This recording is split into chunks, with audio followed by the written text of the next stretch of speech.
Bonjour, bienvenue dans la série sur les bases de la mécanique quantique. Alors, on travaille beaucoup avec les ondes sinusoïdales.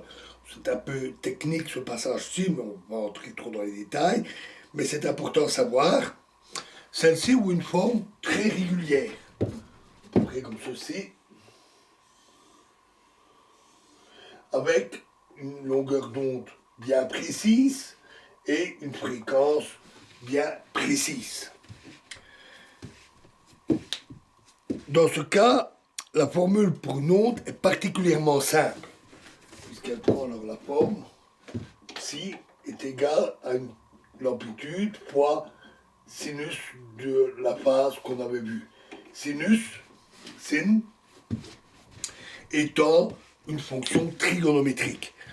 Pas besoin d'en savoir plus sur les fonctions trigonométriques. On peut toutefois noter qu'une onde sinusoïdale peut être engendrée très simplement par la rotation uniforme d'une barre autour d'un cercle.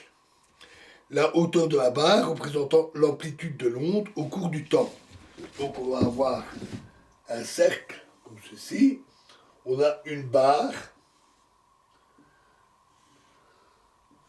qui va tourner à vitesse constante, comme un rayon de roue de vélo. Et on a une bille qui avance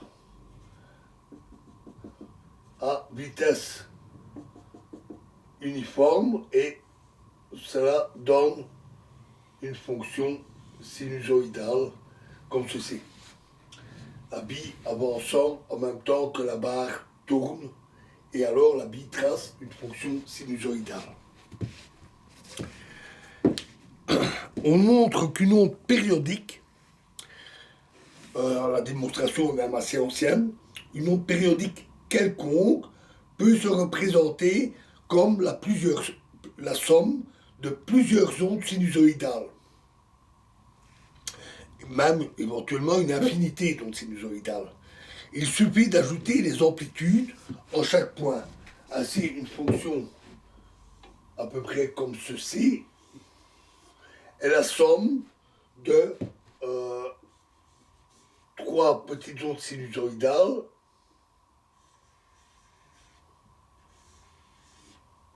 et une en plus, nettement plus importante en amplitude, avec une seule amplitude. On fait la somme des quatre et on obtient ceci, qui se répète de manière périodique.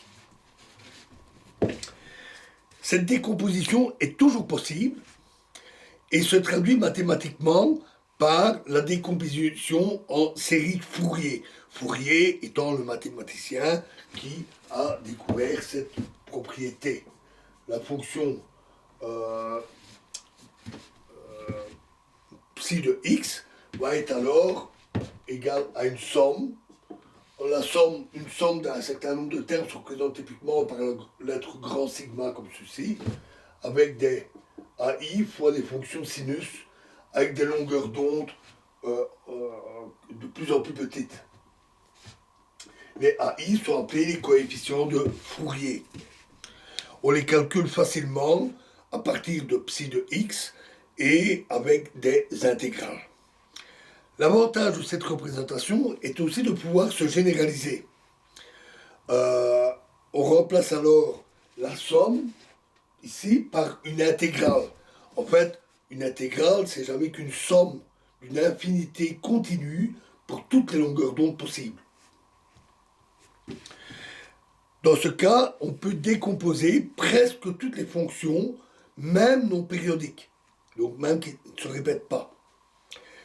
Alors, l'avantage de cette décomposition, c'est également de pouvoir limiter l'étude, aussi bien mathématique d'ailleurs que physique, à l'étude des ondes sinusoïdales, qui sont évidemment moins complexes que des ondes quelconques, et qui sont plus simples à étudier, en particulier lorsque le comportement des ondes est linéaire. C'est-à-dire que ça signifie que le résultat de la somme de deux ondes est identique à la somme des résultats pour chaque onde séparément.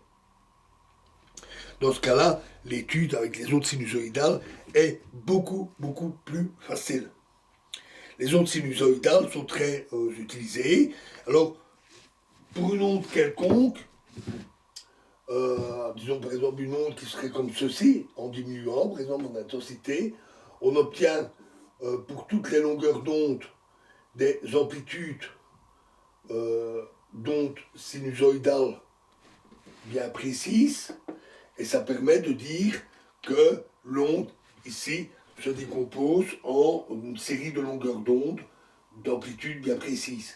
Donc ça permet de travailler avec les longueurs d'onde, une onde sinusoïdale ayant une longueur d'onde bien précise, ce qui est plus facile.